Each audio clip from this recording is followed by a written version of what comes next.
podium is yours.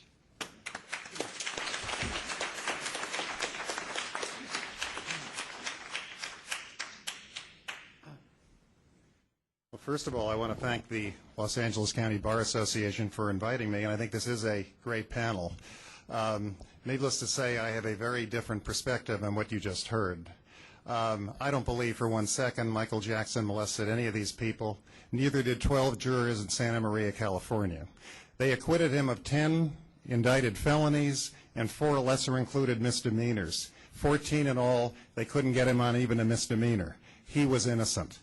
Now, as far as the media is concerned, I know I don't have a lot of time, but I will tell you a few things about my approach to the media in this case.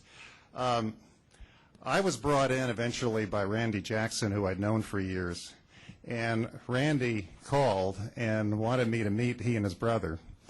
And he said to me, and he's a very smart guy, he said to me, we don't like what our lawyers are doing with the media. And we don't trust what's going on. In fact, he told me that during the first court appearance he was at, some lawyers ran out of the building and shoved him out of the way to get in front of a camera, which he didn't appreciate or like, and nor did he think it was in his brother's interest to have this kind of behavior. And one of the things he told me he liked about me and my partner, Susan Yu, was that he didn't think we were camera mad. He didn't think we were the kind of people that were going to basically put our own interests for fame or fortune in front of his brother's. And the first thing I learned as I met he and his brother was this: be very careful of the media. Be very careful of their desire to seduce. Be very careful of their desire to profit off the demise of the defendant. Be real careful. It became clear to me that we were never going to win a battle with the media. Now, I understand there's been some discussion that Mark Garagos was on TV, et cetera, but let me tell you something. The media worldwide were out to get Michael Jackson. The money was in a conviction, okay? I was told after Barry Gordy, who founded Motown, told me after the acquittals that you cost the worldwide media billions by those not guilty verdicts, because the kind of copy that his being convicted, remanded to jail, the build-up to a sentencing, which would have been the biggest sentencing in world history, was something they wanted. You know, this was big, big business. They were doing everything they could to spin a conviction. And it became very clear to me you were never going to manipulate the media or win a case in the media. Nor should you try to, because I think this idea that the media wins cases is grossly overrated. You know, the media said Robert Blake would be convicted, O.J. Simpson would be convicted, Michael Jackson would be convicted. If you get carried away with spinning the media, you can lose focus on where it really, really is most important, and that is in the courtroom, 13 people, the judge and the jury. I supported the gag order in the case. I dismissed Mr. Garagos' appeal of the gag order. I did that for a lot of reasons. First of all, in a big case, if you're dealing with the media, they can really sap your energy. I mean, and particularly if you have an entertainer client who is used to dealing with the media, who thinks trials are what you see on TV, as most people in the entertainment industry do. They can want you to respond to all these media attacks, and you could spend 24 hours a day doing that and detract from your ability to prepare for what's happening in the courtroom, which is where the cases are won or lost. So I supported the gag order. I did not want to have to respond to media requests. I didn't think we had time to. I didn't think it would be productive. And also, quite honestly, I didn't want Judge Melville to think I was there to be a pain in the neck. I mean, I was not new to the community. I'd never tried a case in that county. Obviously, he wanted that gag order. And my feeling was, you know, why make the judge think, you know, you're out to dramatize everything and make things a lot more difficult. So I supported the gag order. I thought the process that Judge Melville had an effect where if you wanted to make a statement because something prejudicial was out there, you submitted a statement to the other side and to him, and you had a quick discussion, which we would have. Judge Melville gave us his home phone.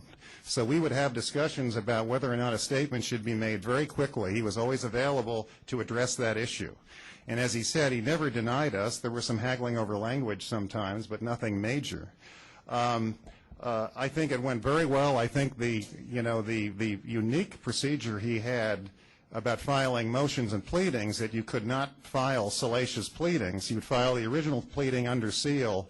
You would file a second pleading, which was a redacted version of the first one, which had to be prepared according to certain guidelines Judge Melville had, which were designed to keep the salacious stuff out. And you had to file a third pleading, which was a motion to seal. It was a very unique procedure. I thought it worked very well, and I do commend Judge Melville for a very, very amazingly effective way of handling this media onslaught. As I said before, I had never tried a case in that county, and we did a few phone surveys at the beginning through a jury consultant to try and determine just kind of what people were thinking and feeling. And again, we all do our job when we have to do it, but with all due respect, that settlement in the early 90s was an albatross around my neck, I discovered, because the typical profile of a pro-prosecution juror would indicate that the thing that bothered that profile juror the most was that settlement, the feeling being who pays this kind of money if they're innocent. When we profile the typical pro-defense juror, the thing that bothered them the most was the same thing. You know, why was all this money paid if you're innocent? I did issue a press release and made a public statement with Judge Melville's permission, of course, which attacked it.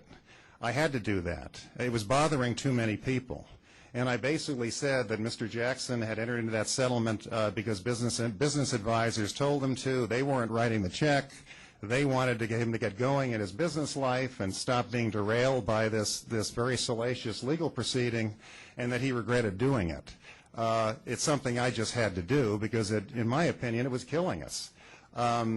Now, he had reasons for doing that. The $20 million, many people thought, was a drop in the bucket, given what he owned and what he had and what he could earn in the future. But nevertheless, it just bothered a lot of people. So I did have to address that issue. Media were constantly trying to get involved, constantly trying to get to me through various people, various means. I'll never forget one call from this idiot. He got my cell phone number. I don't know how. And he was very, very straightforward. He said, if you'll give me some hot documents, I'll tell you who in the prosecuting office is sleeping with the media. Okay?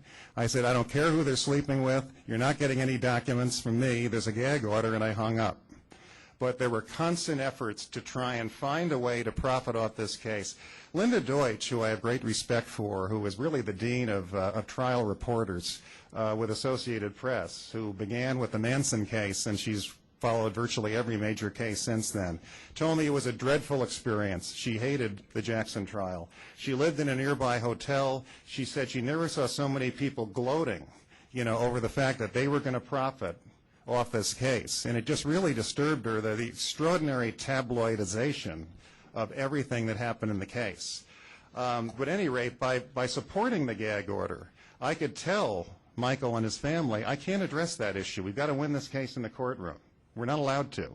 It was a great relief to me to be able to follow that course because, as I said before, you win these cases with juries. You don't win them in the media, in my opinion. You want to be concerned with the media.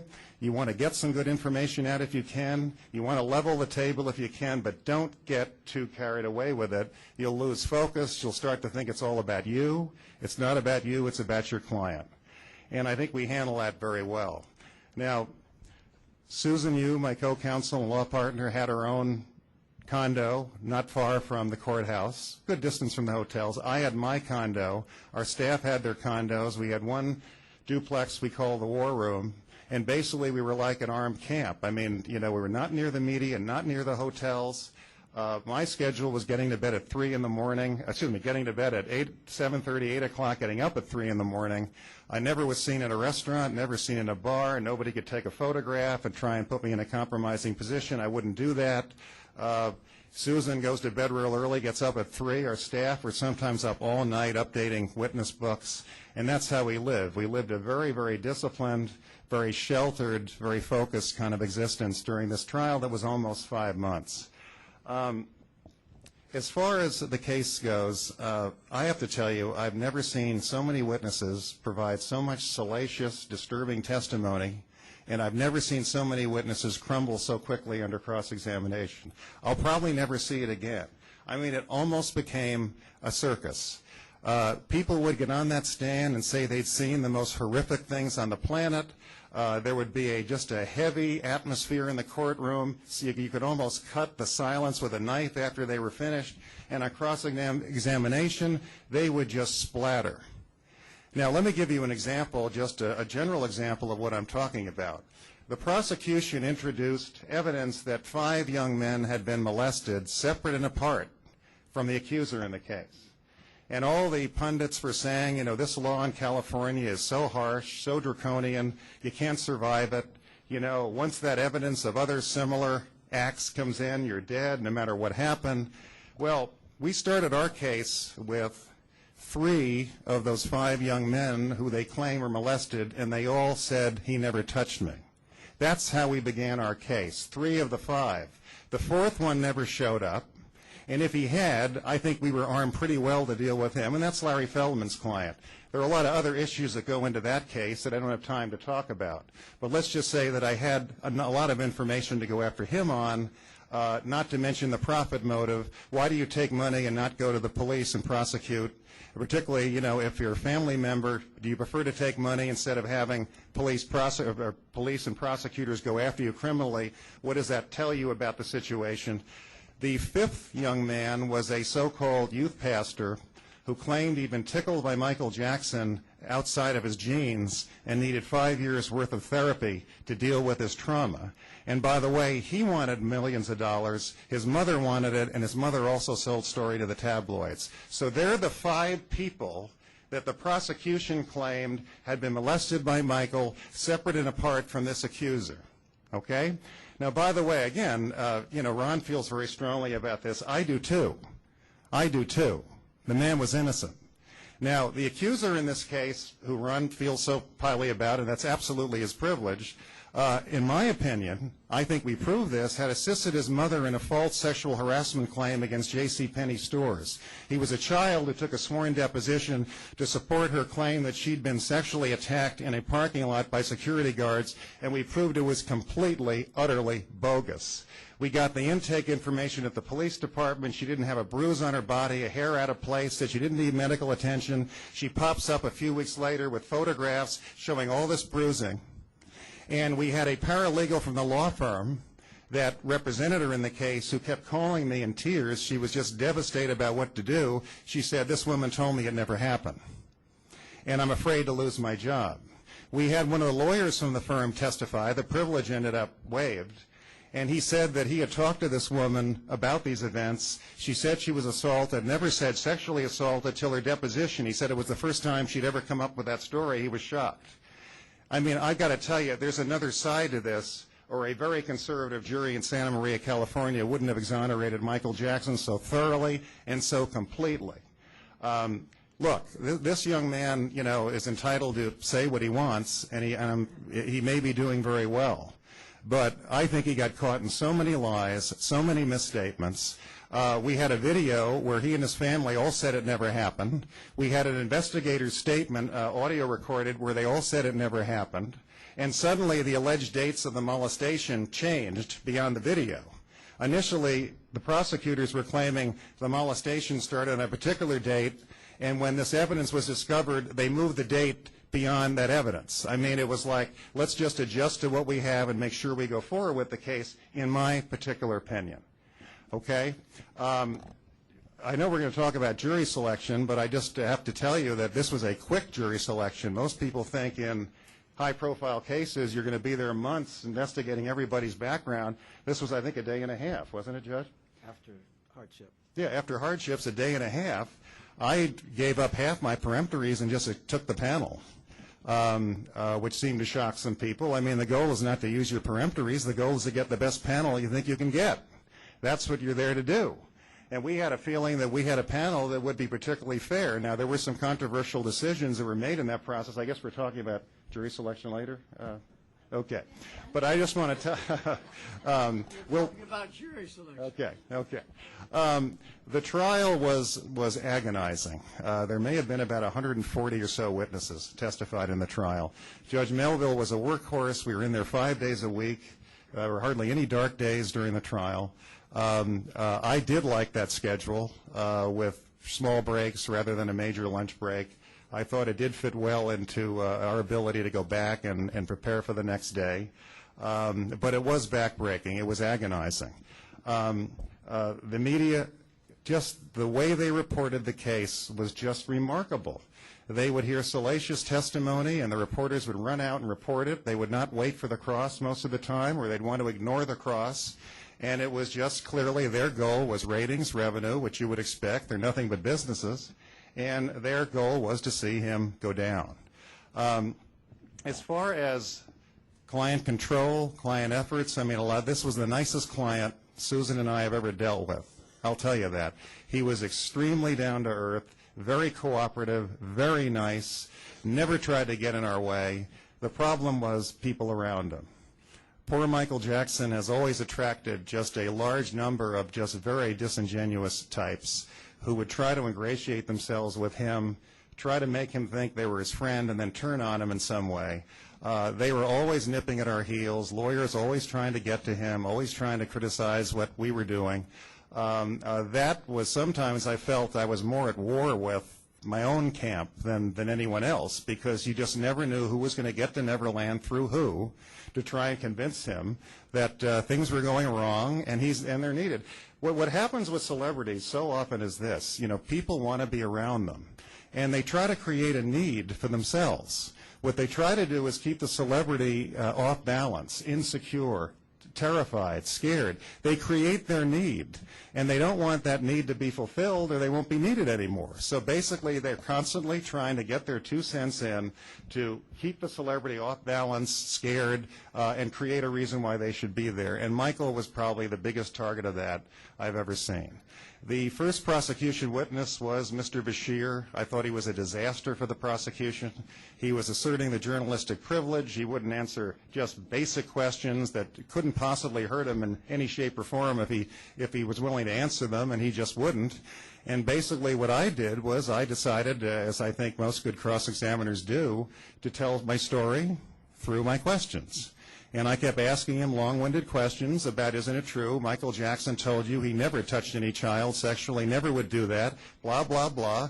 And he would assert the privilege. And then I would ask my next question, and I would tell my story, and I would recite my facts. Isn't it true? When you confronted Michael Jackson with A, B, C, D, and E, he told you he would never, ever do anything like that. And isn't it true that you told him he was a wonderful parent, et cetera, and on and on and on. A lot of people around the country that I talked to were surprised that the prosecution was able to play his documentary. But I have to say, fortunately, Michael Jackson was smart enough to have his own videographer at those interviews, and there were outtakes that Bashir kept out of his documentary, which we were allowed to play by Judge Melville, because basically the prosecutors got their shot at a very selectively edited bunch of hearsay, and we got our edited out outtakes as a result, and he denied every single allegation, said I'd even slit my wrists before I'd hurt a child. I think a lot of the things the prosecution tried to do, we were able to neutralize by basically putting it into a different perspective. The prosecutors, and I've heard tonight, he sleeps with boys, sleeps with boys, sleeps with boys. Well, we showed he sleeps with mothers, he sleeps with sisters, he sleeps with all kinds of people because they wanted to sack out in his room, which was about as big as his building. I mean, there was the prosecution were out to get him in the best way they could. I understand that. But I think the person they chose as the victim, as the accuser, and particularly that person's family, were really a disaster for them. They brought a conspiracy charge that Michael Jackson had masterminded a criminal conspiracy to abduct children, commit extortion, and falsely imprison a family. Michael Jackson couldn't even imagine such behavior, let alone orchestrate it. And what that charge did for them, and I can't get in the minds of the prosecutors, but here's what I think they were doing. That allowed the mother, who was really the linchpin of a lot of their case, to bring in co-conspirator hearsay under the exception. It allowed them to intimidate witnesses who were at Neverland because they were fearful they would be indicted as conspirators. Great conspiracy here. The only person they charged was Michael Jackson. Everyone else is unindicted. She brings the hearsay testimony in. The witnesses who can refute it are terrified to come to court for fear they'll be indicted, so they lawyer up. And plus, it makes Michael Jackson look like this mafioso-type guru, which he's not even capable of being. Not even capable of being. But at any rate, the trial went forward. There were just tons of surprises. I mean, I think Judge Melville will agree this had probably had more crazy things in the courtroom than we ever expected, correct? I mean, it just, much of the time I made my cross-examinations lengthy. Some of them were days. I think there was one that was about 4 days total. I just decided that there were so many facts in our favor to neutralize these witnesses, particularly these accusers, that I just felt there was no way these people were going to last, no way they were going to just withstand the facts. And I don't think they did.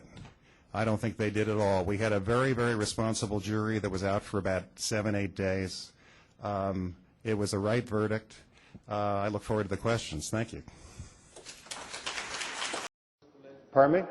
Oh, first case. Okay. You know, this is interesting because anyone who followed the case knew about the issue of 1108 evidence, which in California is called prior bad acts evidence. And what California allows, and few states do allow, is that in a case like this, you can bring in evidence of other alleged similar acts, even if they were never charged with a crime, and even if they're not the essence of the charge in this particular case.